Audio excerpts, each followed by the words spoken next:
Welcome back to Linear Algebra Part 3. Last time we kind of talked about this idea about vectors, spaces, and we also talked about proving our first kind of theorem. These were basically the ideas of every single operation, every single things we can do with vectors. The idea of adding two different vectors together. For instance, if this is going to be our x, which is in 1 to the right, and then we take another vector, y, which is, let's say, 1 up afterwards. When we add these two particular vectors together, we get something called vector addition, which is the idea of adding each of the elements together. So the first two get added together, the second two get added together in order to join them together. This is the idea behind vector addition. We also talked about the idea of scalar multiplication, which is just the idea of taking an original vector, x, let's say is 1 and 2, and multiplying it by a real number. The idea behind doing that is that technically if I take 2 times x, I will then essentially be doubling whatever it is. If I then take 1/2, I will then be halving the direction of them. So these idea behind operations on vectors are very simple when we talked about them in the sense of directions, in the sense of vectors. Now the goal of part 3 today is to get a little bit more fancy, a little bit more complicated. We're going to discuss all different kinds of these combinations and the different operations of them. The topics for today is going to be linear combinations, linear independence, and spanning sets. If that's something you're interested in learning, or if you're taking a future linear algebra course, this is something you will have to master. So, without further ado, welcome to part 3. Let's get started.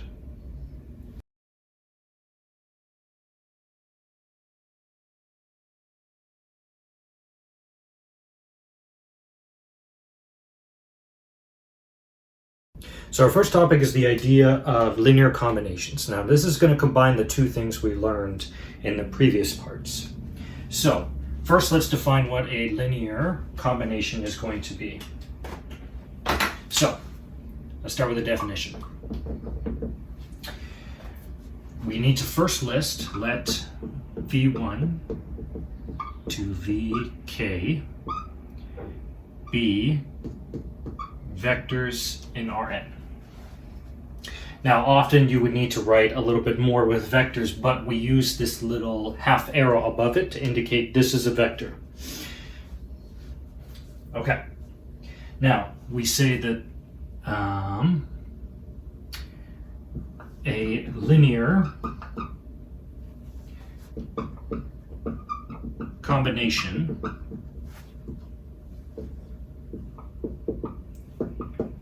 of these vectors are C1 times V1 plus all the way to CK BK, where C1 to CK are real numbers. Okay. So that's the formal definition of a linear combination. This idea of taking a list of k vectors, these could be anything from 1 to literally as many as you want, there could be 100 ones. And then a linear combination is basically any type of scalar and vector addition of these particular vectors. The way we'll kind of think of this later is that technically if I have one direction this way, and another direction this way. A linear combination is everything that could be a combination of all of those, for example. So they are basically every single type of combination of these directions. Okay, so let's make up an example that's similar to the type of ones you might see on an assignment or on a test when you first start learning about linear combinations. One of the things you'll want to show when you first start doing these is basically you want to take a list of vectors, v1 to vk. So let's go through an example where we start with 2. So we'll say the list of vectors 1 and -1, and then 0 and 1 for our two examples. So these are our first two vectors, and the question will then ask you, is 1 and 3 a linear combination of the vectors above?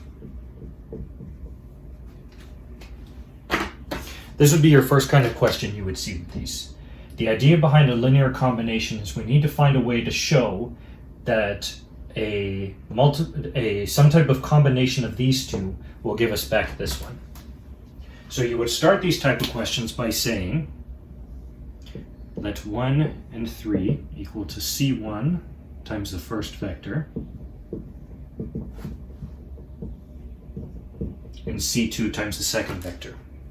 Our goal here is to find out what C1 and C2 are, because once we find out what those numbers are, we have then shown that 1 and 3 is in fact a linear combination of these. So let's go through the steps to break down how to do this. Your first step is to basically separate each of these into their particular elements. So the first one and the second one. So this will give you two, we call them system of equations. This is the same type of terminology your professor will use. But these are just different equations we'll have for the top one. So we have 1 is equal to C1 times 1 plus C2 times 0. The second equation we will then get is the bottom one. So we'll get 3 is equal to C1 times -1 plus C2 times 1. After simplifying this a little bit, you will get the top one is just C1 and the second one is minus C1 plus C2. The reason I started off with this example is that you will see right away that C1 is already equal to 1. Great, so we've already got that one. Then we can plug it in here. So we will get -1 plus C2 is equal to 3. Rearranging a little bit, we will get that C2 is equal to 4.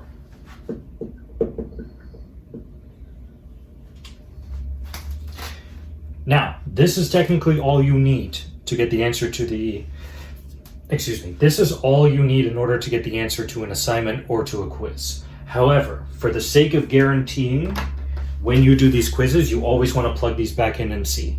So if I take 1 times this first vector and multiply by, and then add 4 times this one, do I get back the same one? So I've got 1 times 1 plus 0 times 4, I do get 1, great. And the second one, if I take -1 times 1, -1 plus 4 times 1, I will get -1 plus 4, which will give me 3. It is always a good idea to plug these back in and double check. Okay, let's do a slightly different example where we can't find a combination of these two.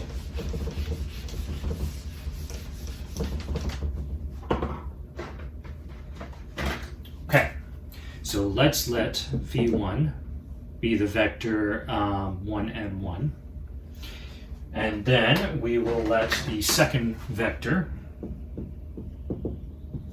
be, let's say, 2 and 2, as an example. Now, we are asked to show is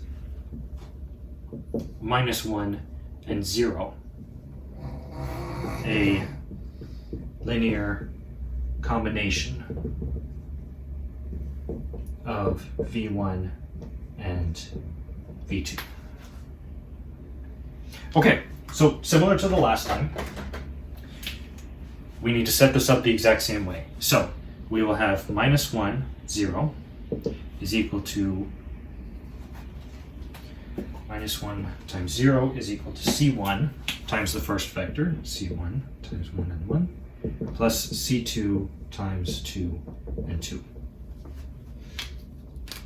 And let's do the exact same steps we did before. Where now, we'll have -1 is equal to C1 plus 2C2, and 0 is equal to C1 plus 2C2. Okay, so the first equation basically tells us that we will have C1 is equal to -1 minus 2C2. And if we plug that one into the second, we will then get this is equal to minus C1. Let's put this into C1 here. Minus C1 minus C2 plus C2 is equal to 0. However, if we simplify this a little bit, we'll get -1. So according to this, 0 is equal to -1. So you would then write, therefore, 1 and 0 is not and we'll short from this, linear combination of V1 and V2.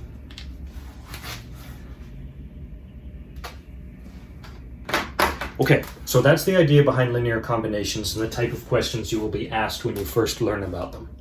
Your idea is to find C1 and C2. You start by writing out this, assuming that they are together, and you will either find that C1 and C2 give you those exact values, or you will find that some type of equation doesn't add up. 0 equals 1, some other types of values do not work with it. And once you either find what C1 and C2 are, you are done, because you have shown they are a linear combination, or if you find this break in it, you will then state that it is not a linear combination of V1 and V2. Okay, with that out of the way, let's jump to our next topic. Okay, let's jump into our second topic. So, this one is very similar to linear combinations, but it has a certain type of answer to them. We are now going to talk about this idea of linear independence. So, let's define what this is. So, a set of vectors V1 to Vk that are in Rn are linearly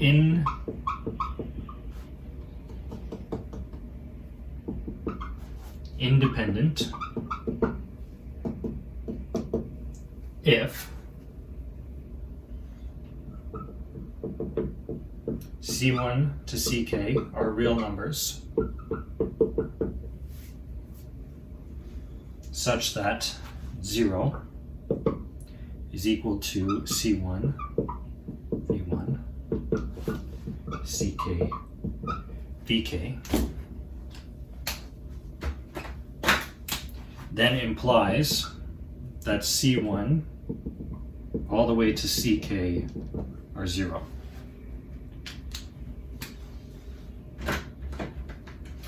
In other words, so this is the formal definition of something being linearly independent. In English, what this supposed to mean is that if you take some type of linear combination of these vectors and you try to add them up in order to get 0, if the only answer is what we call the trivial solution, which we'll write in here, so we'll say this is the trivial solution. If the only answer to this is the trivial solution, then that is what we call linearly independent.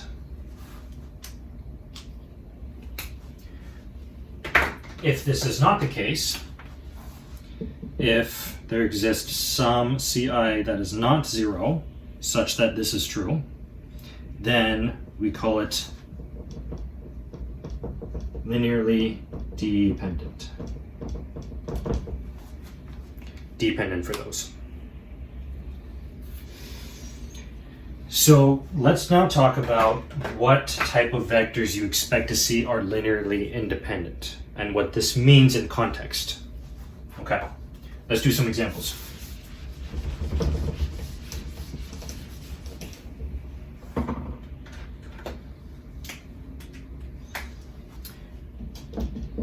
So examples. One of the things that happens when you have vectors that are linearly independent is they follow this particular form. So for instance, let's say I have v1 be everything that involves x, and now I add in v2, which is everything that involves y.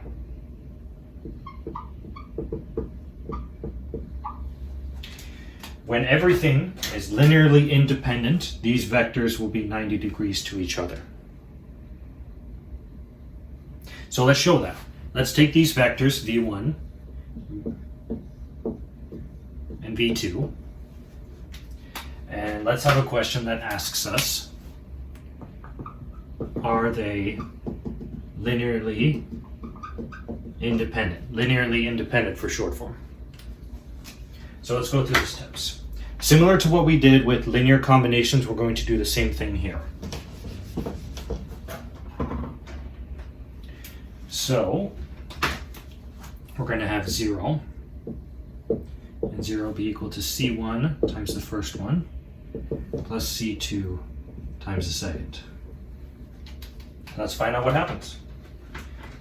So again, similar to before, our first step is going to be to break these up into the top and the bottom ones. So we have 0 is equal to c1 times 1 plus c2 times 0, and 0 is equal to c1 times 0 plus c2 times 1. After simplifying, we will see that 0 is equal to c1 and 0 is equal to c2. Thus, and we will write a therefore statement. Because these two are 0, we have then found that they are. So therefore, these two vectors, 1, 0 and 0, 1, are linearly independent. So this was pretty obvious because these two ones are known as the standard vectors of any space you look in. They're basically the first one and then another one that describes all of the second. What happens now if we get ones that are non-standard, a little bit different? So let's try one.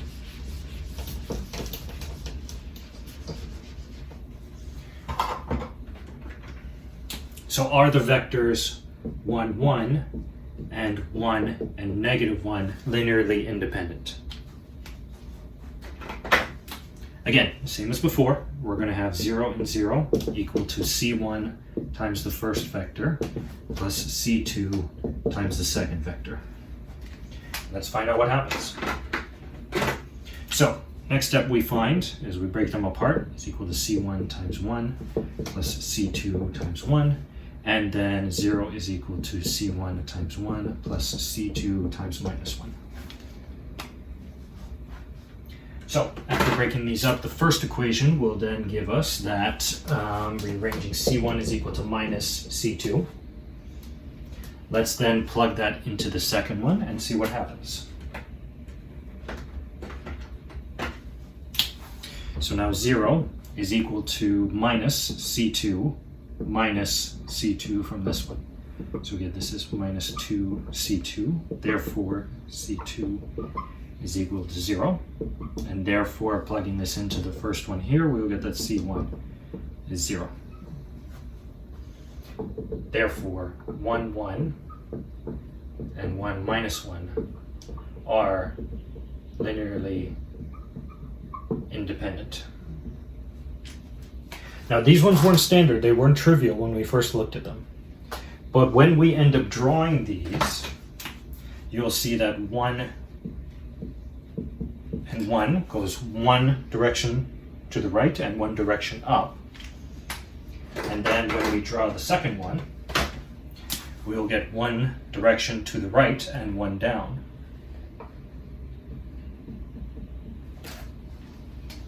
And these vectors are in fact 90 degrees. So, let's summarize. We went through an example. We described the formal definition of linear independence. We then talked through some examples, but at the end what we found is that when we do these goals, if they are both in fact zeros, that means that these vectors are both 90 degrees to each other. Something we will later talk about in future ones, they are orthogonal. Okay, now that we've done that, let's move on to our next topic. Our final topic is going to be talking about this idea of a span of a particular set of vectors. So let's write down the definition first, and then we'll start describing what this is. So let S be the set of vectors v1 to vk in Rn. We define the span of S,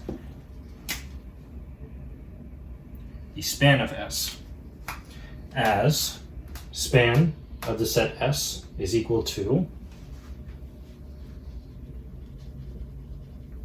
we write that the span of S is equal to the set, the squiggly line meaning set or collection of vectors, such that it is every single linear combination of S. So what this basically means is that, let's say as an example, if S is the set of vectors 0, 1, 1, 0, and 0, 1, we would then find that as we look at this geometrically, we have one vector, 1 and 0 going this way, describing everything in X, and we have another one describing everything in Y. So technically, if I now talk about the span of S, that could mean any combination of these two vectors. I could have it be exactly the first vector and nothing of the second. I could have it be the second one and none of the first. I could have it be the addition of both of them. I could have it be half of the addition of both of them. I could now technically have any other combination of them, including themselves in the negative direction. And what you actually find is that technically, no matter which point you pick, you can always find some type of combination of them. So what ends up happening is these two vectors, the span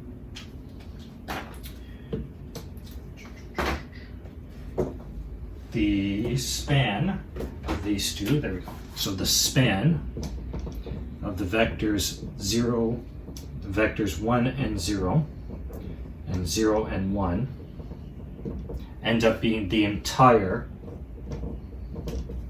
2D plane. If this is the case, then we have one additional definition we write where these two vectors, 1, 0 and 0 and 1, are called a spanning set of R squared. Basically meaning that if you take the span of these, you will end up back with R squared. So let's go through an example of these and showcase how the types of questions you would have involving spanning sets look and the steps you need to take in order to go about them.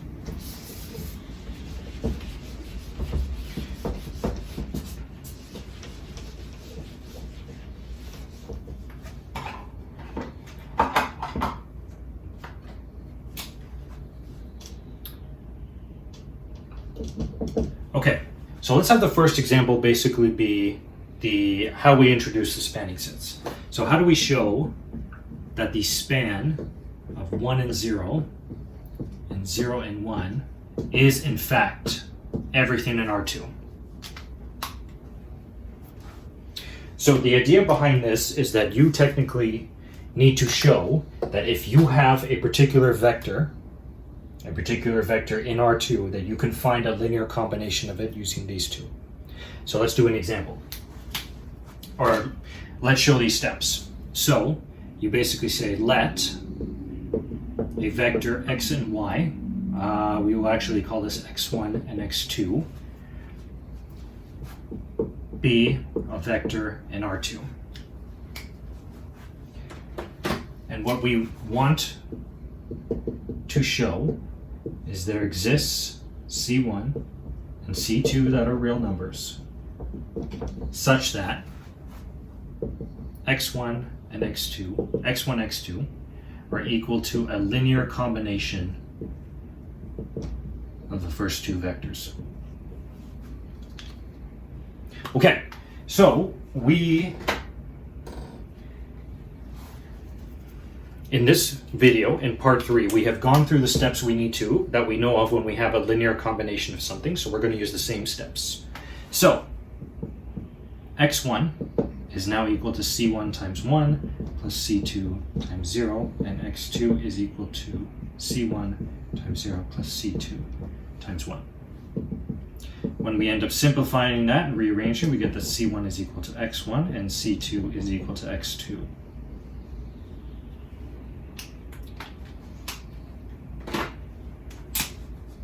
Therefore, we would write that x1 and x2 is equal to, therefore, we would write that x1 and x2 is equal to x1 times the first vector plus x2 times the second. Therefore, x1 and x2 is in the span of 1, 0, and 0, 1. Okay, so that was a lot of math stuff, but let's walk through the steps that happened in each. So first, we stated that we're going to pick any generic vector in R2, x1 and x2. This could be positive, negative, 0, 1, 100,000, doesn't matter. It is any particular vector in it. And what we need to show is that there exists two, c1 and c2, real numbers such that this thing is a linear combination of these two. So after we went through the steps, we found that if we substituted c1 and c2 with x1 and x2, we found that for every single vector, we could always find a linear combination of these two such that we get this. So now, because we found a linear combination, now this vector is a part of the spanning set because we can write it as a linear combination of those two. But because we kept x1 and x2 generic, because we kept it as a possibility it is anything, you have now shown that this is the case for all vectors, and therefore the spanning set of these two is R2. So this one's a little bit tricky because technically 1, 0, and 0, 1 are the standard vectors for R2, so it makes sense that when you span them, you'll get back the same one. Let's look at another example where we change these vectors slightly, and we will still end up finding the same thing.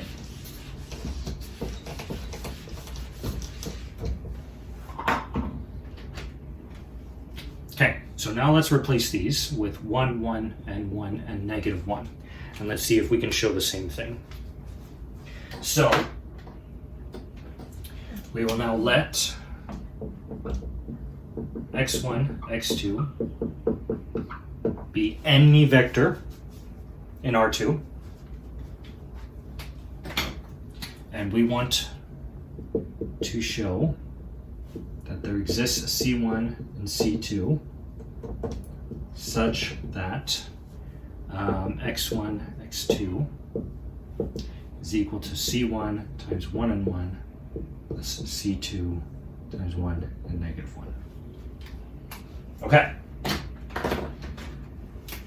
Doing the exact same thing we've been doing with all the linear combinations, we're going to break this down. So x1 is equal to c1 plus c2, and x2 is equal to c1 minus c2.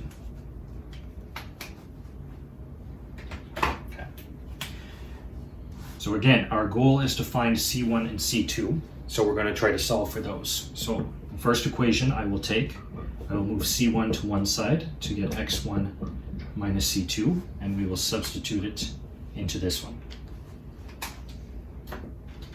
So now in the second equation, we will get x2 is equal to x1 minus c2 minus c2. So this is x1 minus 2c2. After rearranging, we will then get 2c2 is equal to x1 minus x2. So c2 is x1 minus x2 over 2.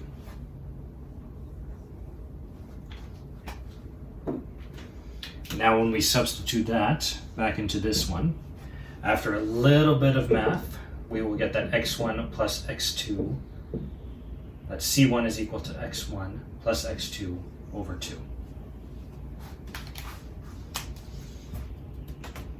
This one seems a little strange, but let's showcase this to show that that was true.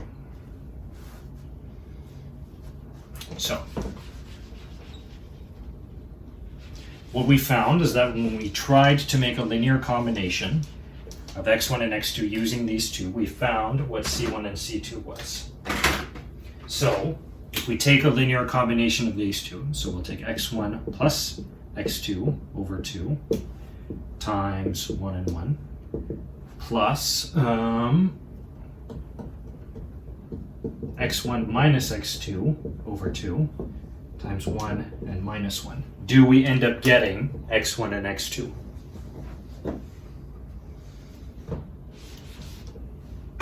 So let's go through the steps.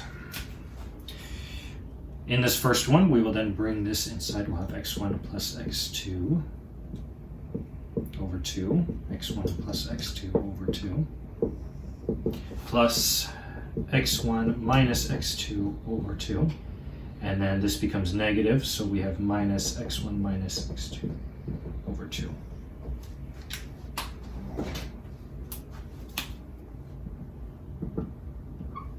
So we have x1 plus x2 plus x1 minus x2. x1 plus x2 plus x1 minus x2 all over 2. And the second one, we will get x1 plus x2 minus x1 plus x2 all over 2. Finally, after substituting everything out, the x2's will cancel, so we'll get 2x1 over 2. And on this one, the x1's will cancel, and we'll get 2x2 over 2, which is just x1 and x2.